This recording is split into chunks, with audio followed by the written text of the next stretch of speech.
At 06:37 hours on 24th of December 1944, a Sherman medium tank, designated Spearhead III, sat on a snow-crusted ridge overlooking Belgium's Ourthe Valley. The sky remained grey. Tank tracks and half-track ruts scarred frozen ground below. Through low winter mist, the Sherman's turret hissed steam from punctured side skirts as the crew scrambled to reload. Inside, Staff Sergeant Jack McAllister's gloved hand gripped an olive-drab cloth strip. His makeshift ammunition belt, hand-stitched the previous night in a maintenance tent. He had looped 30 caliber machine gun links over salvaged cotton webbing while others slept. Germans massed beyond the wood line. Radio crackle announced, "Enemy armor approaching from east, axis Ourthe Bastogne." The turret crew yelled for more rounds. The official steel feed belt had jammed under sustained fire. McAllister stepped forward. His homemade belt clinked as he threaded it into the coaxial mount. The Sherman's machine gun resumed its staccato rhythm. For 4 continuous hours the weapon fired down ridges and across frozen fields as the Ardennes Offensive clawed toward Bastogne. McAllister's grin tightened. His heart pounded with each barrel echo. This ragged belt, mocked that morning, might keep the Sherman and 5 men alive.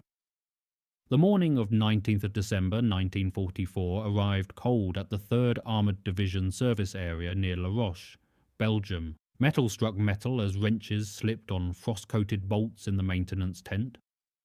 Staff Sergeant Jack McAllister, 26 years old, and a former farm mechanic from Ohio, leaned over the belly plate of M4A3 Sherman's serial number USA 3009-876. He wiped grease from his brow. Breath steamed in lamplight. Around him worked 2 other mechanics, Corporal Martin Vargas and Private First Class Doc Molina.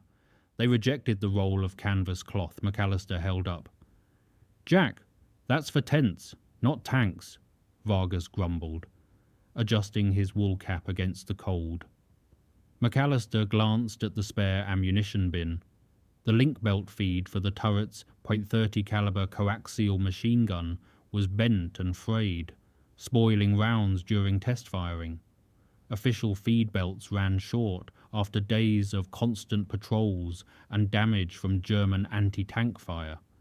McAllister had experimented overnight, unraveling old canvas ammo belts, hand-stitching new links, using surplus cotton webbing and machine gun links scavenged from worn ammunition trays. The concept was simple but unorthodox. The tent flap snapped open. Lieutenant Carl Hughes strode in, breath visible in freezing air. "Mechanics, we move at 1300 hours, spearhead up the ridge, Hotton sector. Tank platoon C5 is sitting idle until you repair the coax and M2 mounts and sort the ammunition feed system." McAllister nodded. He felt the pressure. Germans were launching their Ardennes push through thinly defended American lines. Any delay meant tank crews overrun by advancing panzers. He exchanged a look with Doc Molina. Fatigue lines marked both their faces. The wheels of war ground forward, and the ammunition feed belt was one small mechanical component among thousands. The camera would linger on McAllister's hands, stitching cloth into brass links. Cold, pressing through worn gloves, the tent's kerosene heater hissing against December wind. He worked as if time were measured not in hours but in rounds, yet to be fired. As the Sherman rolled away from the service area later that afternoon, McAllister clenched his makeshift belt under his coat. He knew, if that feed system failed during combat, the turret gun would fall silent. On 20th December 1944, Field Depot B, near Hotton, Belgium hosted refueling and rearming operations for the Sherman Company. The 3rd Armoured Division's Sea Tank Company shared grim jokes about McAllister's belt, calling it Grandma's laundry strap. The tankers didn't know he had stitched it himself during sleepless night hours.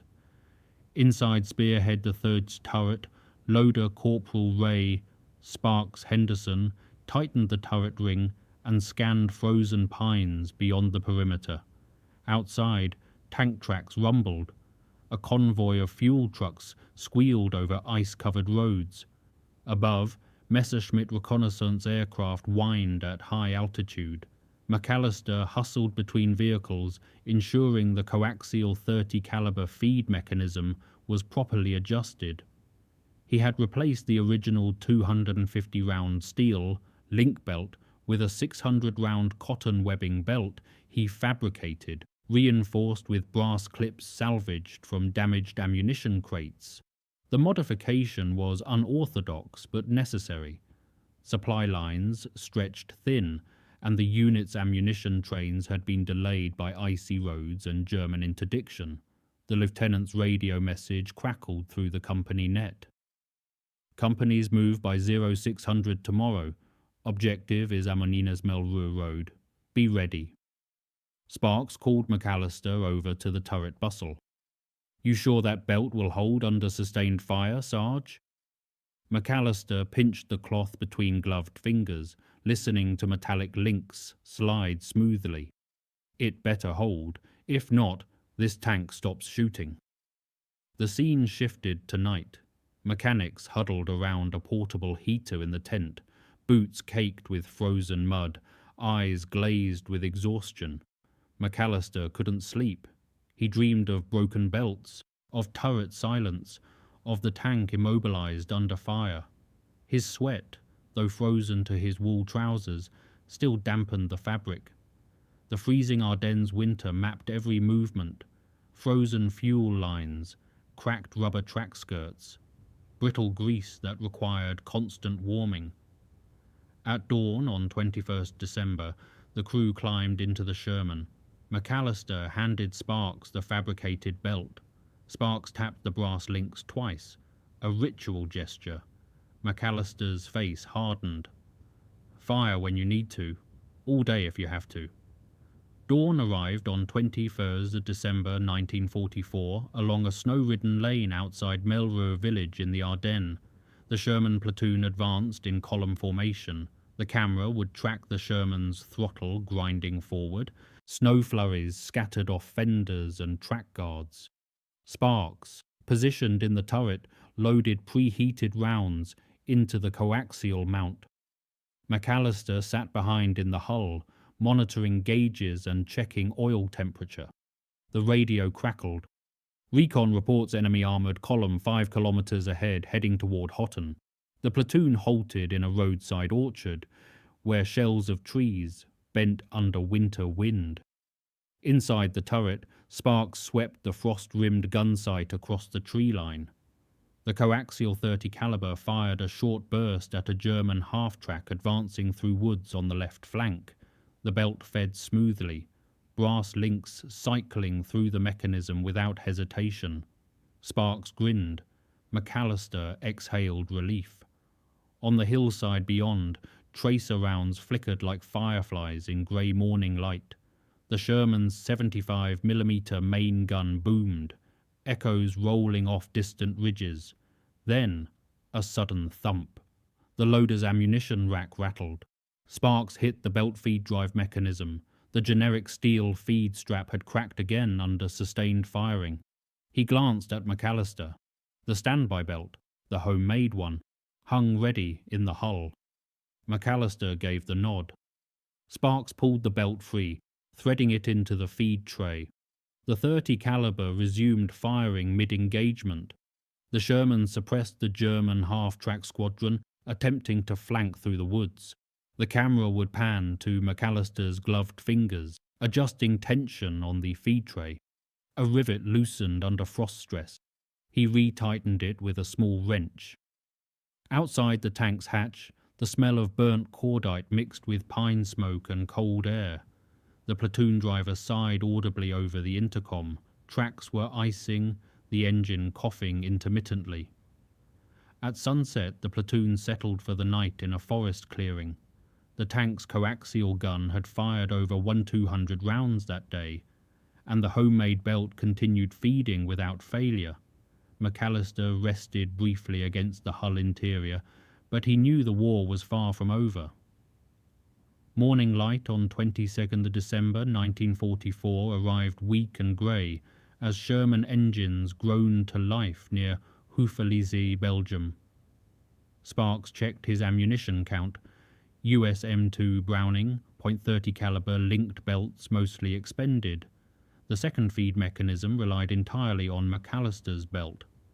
Lieutenant Hughes briefed the platoon. Enemy panzer reconnaissance reported near March. Our objective is interdicting the road to Melreux by dark.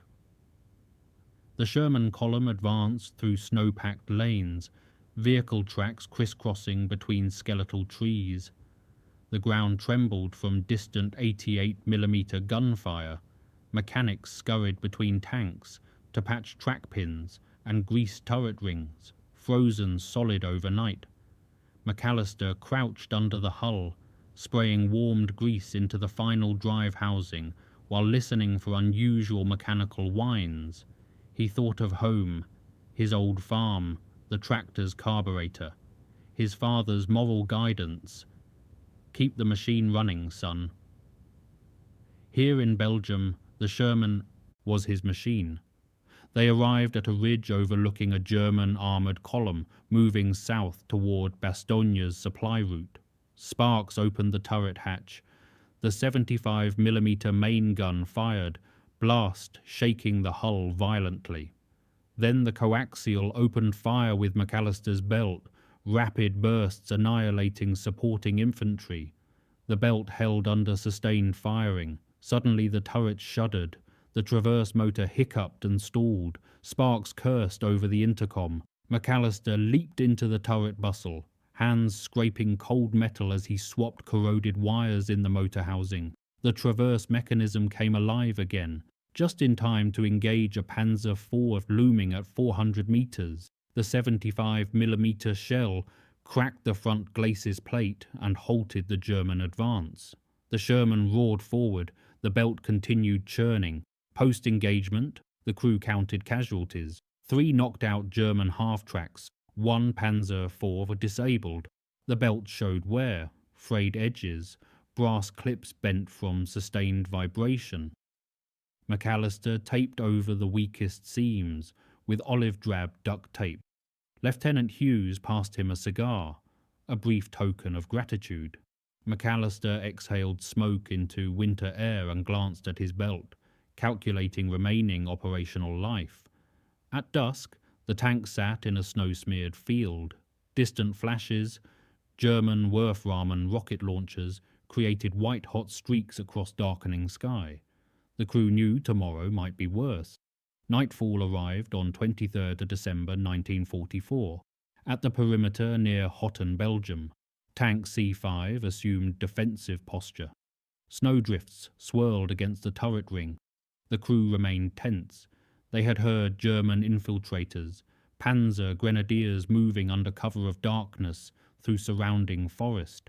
Sparks tested the coaxial gun again. Belt feed remained smooth. McAllister sat in the hull, conducting radio checks. All stations, all systems normal. Suddenly, a series of explosions erupted up the ridge. Enemy artillery rounds thudded into nearby trees, sending wood splinters into snowdrifts. The Sherman's cupola hatch rattled from concussion. Sparks jumped into position. The turret rotated. Star shells bloomed overhead, illuminating the forest in ghostly white light. German tanks crept through the pines below. Lieutenant Hughes ordered fire. The 75mm gun opened up, turrets swiveling rapidly as chaos erupted. The coaxial burst outward, suppressing small arms fire from the woods. In the hull, McAllister heard a distinct ping against the floor plate. Shrapnel. He hit the deck and grabbed a medical kit, but forced himself to remain calm.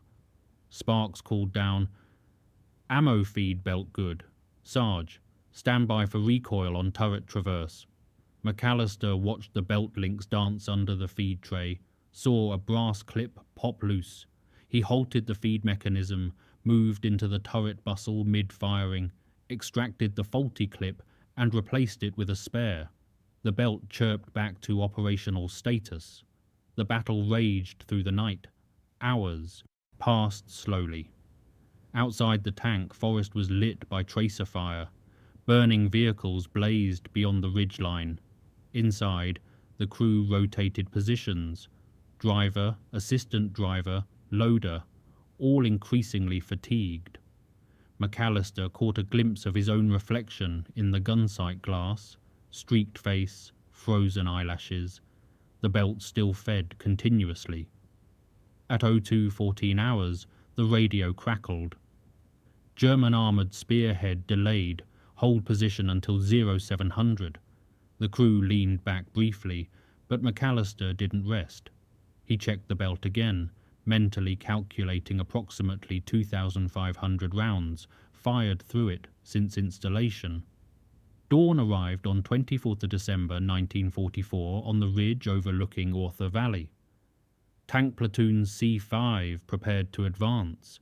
Sunrise filaments bled through clouds. The clearing light revealed frozen footprints, ice-covered tank tracks, and the German advance route below. The Sherman lineup engines fired. Exhaust steam hissed like serpents in cold air. The platoon lead was Spearhead III. Lieutenant Hughes ordered forward. McAllister braced as the tank lurched ahead, tracks biting into snow slush. On the road ahead, German transport trucks caught in a sliding wreck across ice. The Sherman opened fire. 75mm rounds engulfed the trucks in flame. The coaxial sinked into McAllister's belt, spitting lead into infantry rallying around the wrecks.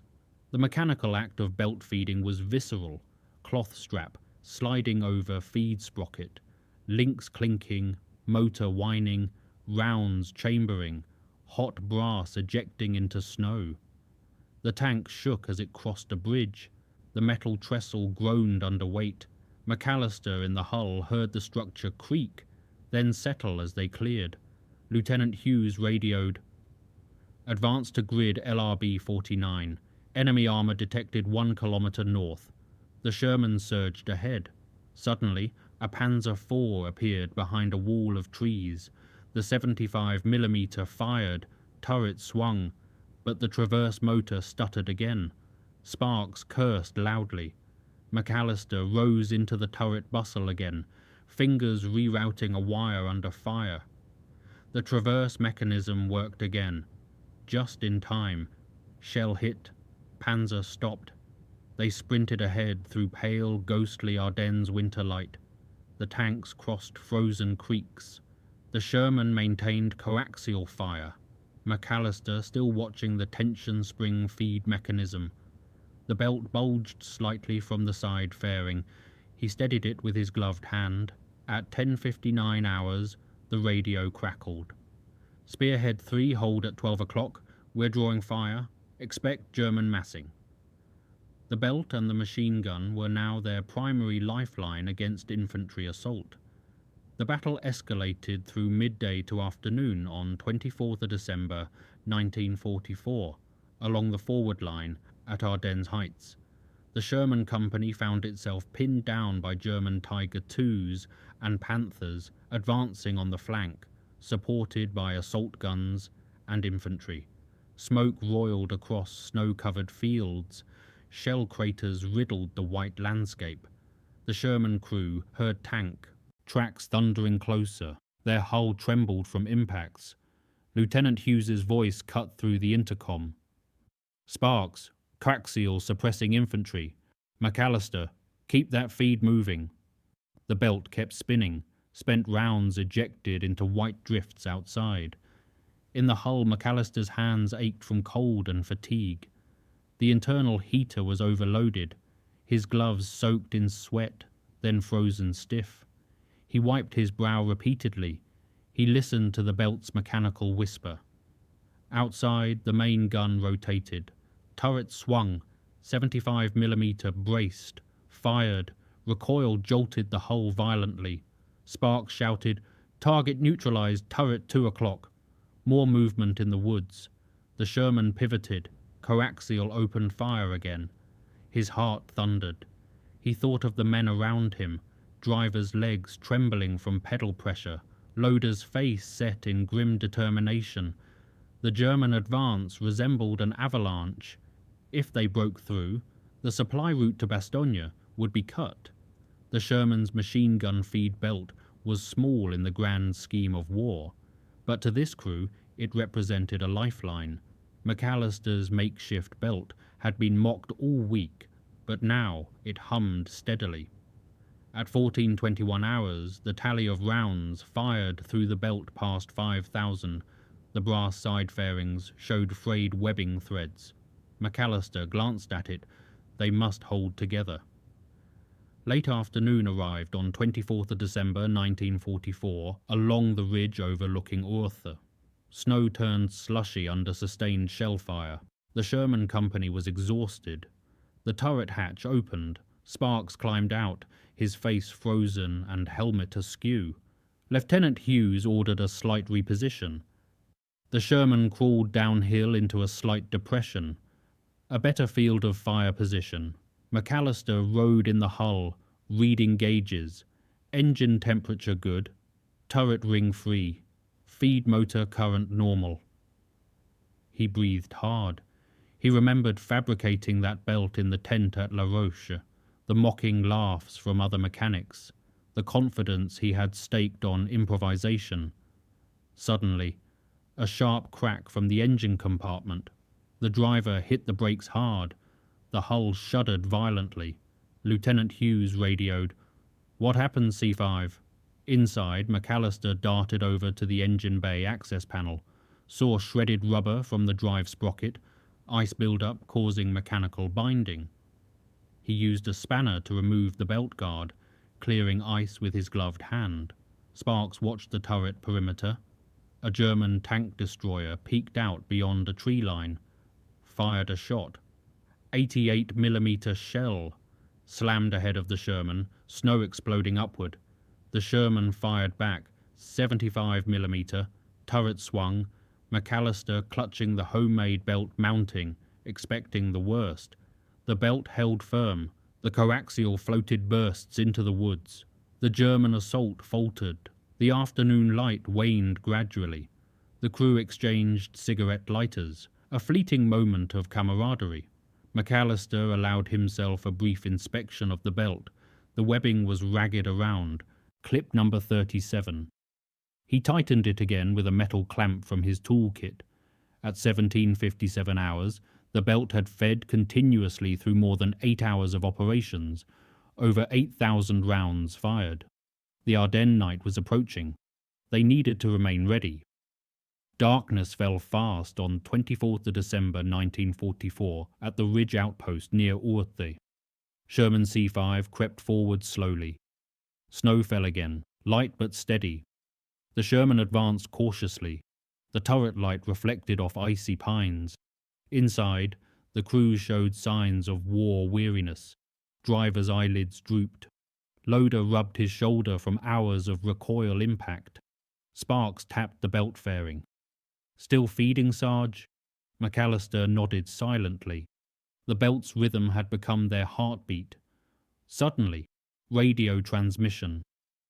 "Tank company to all units. Mass German armour detected at 22:30 hours, heading toward Houghton Road." Lieutenant Hughes whispered over the intercom. "We hold here. If they break through, Bastogne falls." Outside, trees ahead cracked under heavy tank tracks. The Sherman's headlights remained off. Only infrared spotter gear mounted on the turret glowed faintly. The forest ahead flickered with muzzle flash and tracer arcs. The Sherman's 75mm opened up. Turret shook from recoil. Simmons from the boom machine gun called out, "Infantry down the flank." The coaxial swung. The belt clicked into motion again. Within the tank every sound was magnified. The belt chatter, motor whine, turret ring groan, driver's foot on pedal, loader's breath clearing spent casings. Cold seeped through the hull floor plates. McAllister's breath fogged and froze on the sight glass. He reached down, adjusting a clamp on the belt tray. The link feed wheel was slightly misaligned after hundreds of rounds fired. Sparks fired a burst. Recoil shook the belt housing violently. McAllister flinched. He tightened the feed tray bolt mid-engagement. Outside, Germans built to 400 meters distance. Panther tanks and infantry mixed. Flame and snow interlocked. The Sherman's 75mm kept them at bay. The coaxial belt bursts kept supporting infantry suppressed. Hours passed in darkness. The drive sprocket groaned under frozen trackpads. Radio crackled with orders, corrections, pullbacks. At 01:02 hours, the belt had now fed through 12,500 rounds. The webbing was visibly threadbare. McAllister realized, if it broke now, the tank might die. Christmas morning arrived on 25th of December 1944 at the Ridge outpost in Ourthe Valley. Snow had stopped. Drifts swirled in frozen winds. The tank crew realized they would not withdraw. They held position. The Sherman sat stationary, turret locked, engine idling. Sparks cracked open a ration can of coffee. Lieutenant Hughes lowered his visor. "Merry Christmas, boys." McAllister allowed a brief smile. He glanced at the belt. Frayed, creased, stained with oil and cordite residue. Suddenly, German assault guns opened fire from a distant ridge. A salvo of 75mm rounds crushed the hillside across the valley. The shot rattled the Sherman's floor plates violently. The driver shouted, "They're moving again." The turret traversed. The 75mm fired. Coaxial started its feed cycle. The belt, a battered homemade belt, was under more stress than ever before. McAllister gripped the tray, listening to the feed motor spike in current draw. The belt links momentarily skipped. He pulled out a small file, smoothing a burr on the feed sprocket mid-engagement. Sparks noticed and nodded approvingly through the intercom. "Good work, Sarge." The German armor was closer now. A Panther sneaked into a flank pass at 300 meters. The Sherman fired. Round hit the road behind it, sending debris into the air. Coaxial opened fire again. A German anti-tank gun crew tried setting up behind a tree line. The Sherman's coaxial suppression held them until the 75mm knocked the gun apart. The belt still spun. Finally, as snow rime fell on the hull, the German Panzer column withdrew into the forest under artillery fire from Allied reserves. The Sherman crew exhaled collectively. McAllister wiped frost from his goggles, leaned back against the hull. The belt was holding, still feeding rounds. At 03:45 hours, the belt feed slowed for a second as the tray clips loosened, but McAllister caught it immediately, clamping it down securely. They were past the 4-hour continuous mark of major sustained action. Light turned pale grey on 25th of December 1944, then silver as dawn arrived. The tank sat quiet. The crew loosened their positions. They ate a ration of Christmas ham and hot cocoa. Lieutenant Hughes peered at maps by flashlight. Outside, tanks of the 3rd Armoured Division regrouped. The mechanic team met briefly. McAllister, Vargas, Molina. They surveyed the belt together. Creases, oil stains, frozen webbing threads. McAllister said quietly, "We've got maybe one more major engagement before we rotate out. This must hold." Vargas cracked a grin. "You proved them wrong, Sarge." McAllister said nothing. He just nodded once. The radio crackled. "All units stand by. Enemy armor moving through the defile at Bastogne Road. Delay until noon, then advance on our signal." The crews strapped on their helmets again. The Sherman's driver idled the engine. McAllister climbed into the turret bustle to inspect feed motor temperatures. 27 degrees Celsius above ambient, still within safe operational margin. He glanced at the belt tray. Clip number 43 was bent. He straightened it carefully, securing a clamp. Sparks rode shotgun through the hatch. "Throttle up in 5 minutes." Suddenly, turret rings slipped. Mechanical failure. The traverse motor seized completely. Sparks shouted, "Turret dead!" In 15 seconds, McAllister was at the ring, removing the wiring panel, replacing a blown fuse. The traverse motor hummed again. The platoon was ordered to move forward. The Sherman surged ahead. Commander gave throttle up. Tracks bit. The crew braced. The belt, feed motor whined back to operational life. McAllister took a breath, relief flooding through him. At exactly 11:59 hours, the belt had fed for nearly 4 straight hours of heavy engagement and still appeared viable. McAllister realized they might actually pull through this battle. Late afternoon on 25th December 1944, the Sherman rolled into the field service area behind the lines near La Roche, Belgium. Snow slush splattered the tracks. The crew climbed out, boots sodden, faces streaked with soot and frostbite marks. McAllister led the tank into the maintenance tent. He unclasped the belt and laid it out on a workbench. Inspecting it closely, threads pulled, webbing worn thin, brass clips bent but still intact, he touched it, his hands trembling slightly. Sparks entered with a bottle of whiskey, handed McAllister a bottle cap serving.